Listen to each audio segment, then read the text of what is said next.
งดมเล่าเรื่องผีครับเรื่องนี้เป็นเรื่องจริงที่คุณบุติไก่กาฬสินธุ์ส่งเข้ามาร่วมสนุกกับทางรายการของเฮาครับเรื่องเกิดขึ้นอยู่กับสองผัวเมียชาวกาฬสินธุ์เมื่อประมาณ20 ปีที่ผ่านมาช่วงนั้นเกิดภัยพิบัติแล้งหนักในจังหวัดกาฬสินธุ์ครับหน้าแล้งดินแตกระแหงน้ำเฮ็ดนาบ่มีไทบ้านต้องทิ่มบ้านทิ่มเรือนมุ่งหน้าเข้าสู่กรุงเทพเพื่อหวังเอาชีวิตให้รอดเรื่องราวเกิดขึ้นอยู่กับสองผัวเมียคู่หนึ่งครับเขานั่งรถโดยสารเก่าๆพาฝุ่นพาความหวังเข้ามาในเมืองใหญ่หวังแค่เพียงมีงานเฮ็ดและมีที่สุขหัวนอนเท่านั้นเองแต่พอมาถึงทุกอย่างบ่ง่ายอย่างที่คิดครับห้องพักเต็มเบิดเพราะว่าช่วงนั้นคนเข้ากรุงเทพคนแล่นคนมาหางานทำในกรุงเทพหลายญาติที่เคยซอยได้ก็บอกทางได้แค่บอกทางแล้วก็แค่บอกว่าอยู่ในซอยนี่แหละเขาว่ามีอยู่ในซอยนี่แหละบ้านเช่าไปหาเบิ่งเอาก็แล้วกันข่อยบ่ว่างข่อยเดี๋ยวข่อยไปทำธุระก่อนคันสิพอไปอยู่นำญาติก็คนหลายอยู่บ้านห้องน้อยๆสุดท้ายแล้วเขาต้องย่างเข้าไปหาหม้องพักเองอยู่ในซอยนั่นแหละครับพอย่างเข้าไปอยู่ในซอยแคบๆลึกเข้าไปเรื่อยๆจนไปเจอห้องพักชั้นเดียวห้องเก่าๆแบบบรรยากาศเงียบผิดปกติห้องนั้นครับประมาณจัก10กว่าห้องนี่ล่ะแต่บรรยากาศเหมือนกับว่าบ่มีคนอยู่มาโดนแล้วเจ้าของห้องติดป้ายอยู่ด้านหน้าเว้าสั้นๆว่ามีห้องว่างห้องนึงว่างมาโดนแล้วบ่มีผู้ใดอยู่ได้ดอกบ่มีผู้ใดอยู่ได้โดนเป็นหยังบุนี่ด้วยความจนและบ่มีทางเลือกครับทั้งสองคนจึงตัดสินใจเข้าพักในห้องนั้นไปเก็บกวาดไปทำความสะอาดส่วนเจ้าของบ้านได้แค่ยืนเบิ่งบอกว่าเอาบ่ต้องมีมัดจำล่วงหน้าดอกจ่ายเงินมา600แค่นี้ก็พอแล้วสมัยนั้น600ก็ถือว่าเยอะนะครับหลังจากที่เขาทั้งสองได้ทำความสะอาดห้องพักเป็นที่เรียบร้อยอาบน้ำอาบท่าเก็บข้าวเก็บของมาไว้ในห้องตกคืนนั้นครับคืนนั้นเขานอนปูเสื่อนอนอยู่ในห้องน้อยๆที่มีกลิ่นอับมีเพียงหลอดไฟดวงเดียวอยู่กลางห้องแล้วก็อีกดวงหนึงอยู่ในห้องน้ำดูเหมือนว่ามันใกล้สิเสียเต็มที่แล้วครับหลอดไฟบ่มีผู้ใดมาเปลี่ยนมาซ่อมทั้งสองคนหลับไปโดนเท่าใดบ่ฮู้หวังสิพักเอาแรงนี่ล่ะหวังว่ามื้ออื่นสิไปสมัครงานในโรงงานที่ญาติๆห่างๆเพิ่นติดต่อไปให้แต่แล้วเสียงหนึ่งก็ดังขึ้นดังอยู่ในห้องนี่แหละครับเสียงจ๊อกจ๊อกเสียงนั้นบ่แม่นเสียงหยังครับเสียงน้ำไหลออกจากก๊อกน้ำในห้องน้ำทั้งที่ก่อนนอนเขาทั้งสองคนก็ปิดน้ำอย่างสนิทคนที่เป็นผัวหันมาบอกเมียว่าเธอลุกไปปิดน้ำแน่เปิดน้ำไว้ติคนที่เป็นเมียลุกขึ้นไปเปิดประตูห้องน้ำแล้วเข้าไปในห้องน้ำไหลอีหลีเอ้าก็ปิดไว้แล้วมันไหลตอนใดวะเขานึกในใจคนที่เป็นเมียครับเธอเอื้อมมือไปปิดก๊อกน้ำอีกครั้งหนึ่งเสียงน้ำเงียบลงกลับมานอนอยู่ที่นอนคือเก่าแต่บ่ทันถึงนาทีครับเสียงก๊อกน้ำในห้องน้ำก็ไหลอีกไหลคือเก่าครับจ๊อกจ๊อกจ๊อกจ๊อกเสียงน้ำดังขึ้นอีกครั้งหนึ่งคราวนี้ทั้งสองคนเริ่มเหลียวเบิ่งหน้ากันแล้วว่าหันปิดบ่สนิทติเธอไปปิดอีกแม่ปิดอีกส่วนคนเป็นเมียลุกขึ้นไปปิดอีกครั้งหนึ่งครั้งนี้ก็ปิดแล้วกลับมานอนคือเก่าแหละครับเสียงน้ำไหลจ๊อกจ๊อกจ๊อกอีกแล้วมันดังขึ้นมาอีกเป็นครั้งที่3แล้วที่นี่คราวนี้บ่มีผู้ใดลุกไปปิดปล่อยมันไหลอยู่แบบนั้นละมันเสียคือเจ้าของห้องเพิ่นบ่เสียดายน้ำบ่เพิ่นคือบ่มาเปลี่ยนมาซ่อมทั้งสองเว้ากันทั้งสองคนเริ่มรู้สึกว่ามันบ่ปกติแล้วห้องนี้ขนเริ่มลุกทันใดนั้นไฟในห้อง เริ่มกระพริบปรึบปรับปรึบปรับปรึบปรับแสงสว่างติดดับคือมีคนกำลังเล่นสวิตช์ไฟอยู่นั่นแหละเงาในห้องขยับไปมาตามแสงไฟกระพริบบรรยากาศเริ่มหนักและอึดอัดชวนให้คนลุกตอนนั้น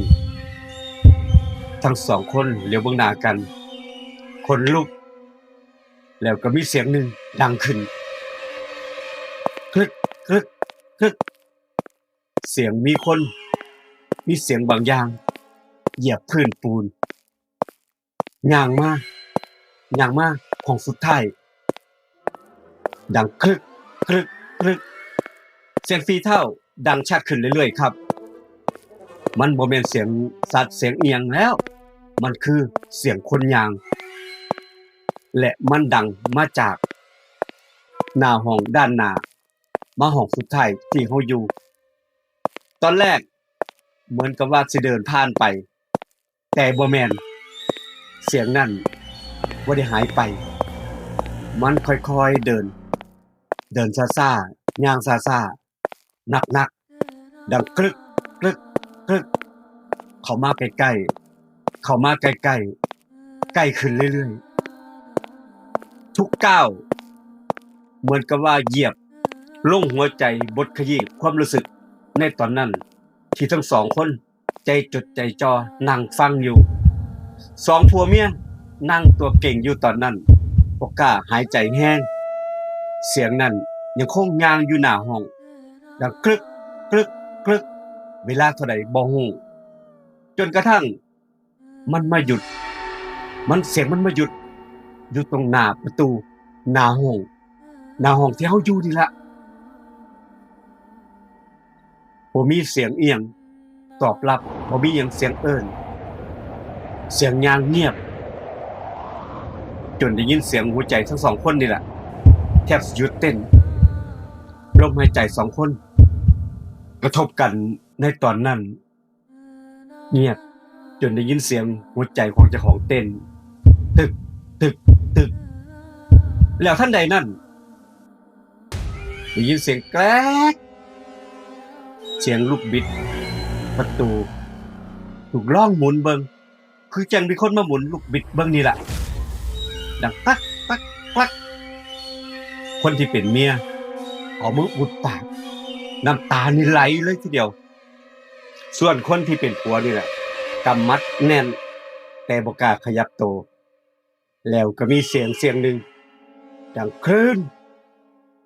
คือมีเสียงบางอย่างลากผ่านหน้าประตูไปเหมือนกับว่าคนลากของบางอย่างผ่านหน้าประตูที่เฮาพัก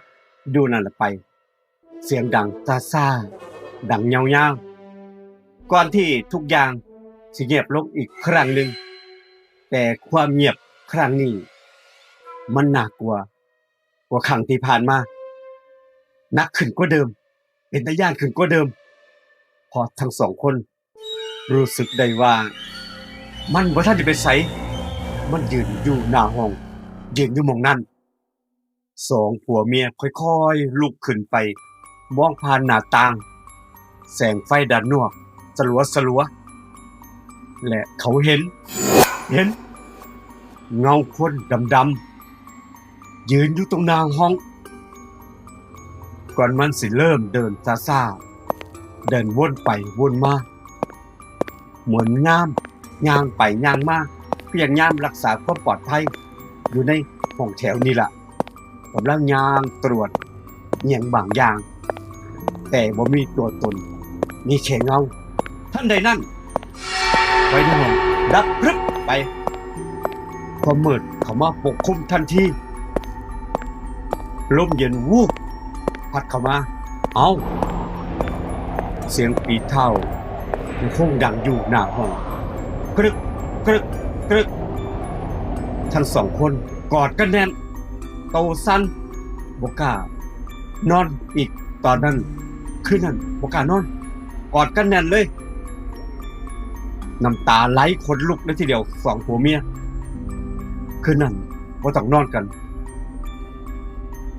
มันเวลาลงเลยไปถึงตอนเช้าครับเขารีบหนีออกจากห้องนั้นทันทีเก็บเขาวเก็บของไปหาเจ้าของบ้านเจ้าของบ้านเหลียวเบื้องหน้าแล้วเว้าว่าอยู่บ่ได้อีกแล้วแมันบ่ข่อยว่าแล้วตัวอยู่บ่ได้มันบ่มีห้องใดดอกห้องนี้ก็อยู่บ่ได้มันหลายคนแล้วมันเข้ามามันอยู่บ่ได้เจ้าของห้องบอกแบบนี้ก่อนที่สิเล่าทุกอย่างให้สองผัวเมียฟังว่าห้องนี้น่ะเคยมีรปภอยู่ห้องนี้ล่ะห้องสุดท้ายนี่แหละคืนนึงรปภคนนั้นนัดหมู่มากินเหล้ากันแล้วทะเลาะกันอย่างรุนแรงก่อนที่เพื่อนอีกคนหนึ่งเสียเอามีดปาดคอรปภคนนั้นตายในห้องนี้ตั้งแต่นั้นเป็นต้นมาบ่มีผู้ใดอยู่ได้เกินคืนเลยห้องนี้มันเฮี้ยนข่อยจักเฮ็ดจังได๋ข่อยเฮ็ดสารพัดอย่างแล้วเพราะทุกคนเจอคือกันเสียงน้ำไหลเสียงไฟดับปุ๊บปั๊บและมีเสียงคนยางเบิดขึ้นอยู่หน้าห้องรปภที่ยังคงเดินตรวจหน้าห้องอยู่เหมือนเขารู้ตัวว่าเขาบ่ทันได้ตายหรือว่าเขาตายไปแล้วถ้าเป็นคุณล่ะสิกล้าอยู่ห้องนี้บ่กล้าอยู่อีกต่อไปบ่ขึ้นต่อไปถ้าคุณคิดว่าคุณสิอยู่อีกต่อไปปักคอมเมนต์มาใต้วิดีโอคลิปนี้มาเล่าสู่กันฟังอยากเก็บไปขอบคุณกับการติดตามครับเล่าโดยลุงดมเล่าเรื่องผีห้องบันทึกเสียงรถทัวร์เรคคอร์ดมื้อนี้บรรยากาศหน้าห้องบันทึกเสียงรถทัวร์เรคคอร์ดเลยบรรยากาศสดๆครับอยู่หม้องนี้ลาทุกท่านไปก่อนเจอกันอีพีหน้าคลิปหน้าครับสวัสดีครับ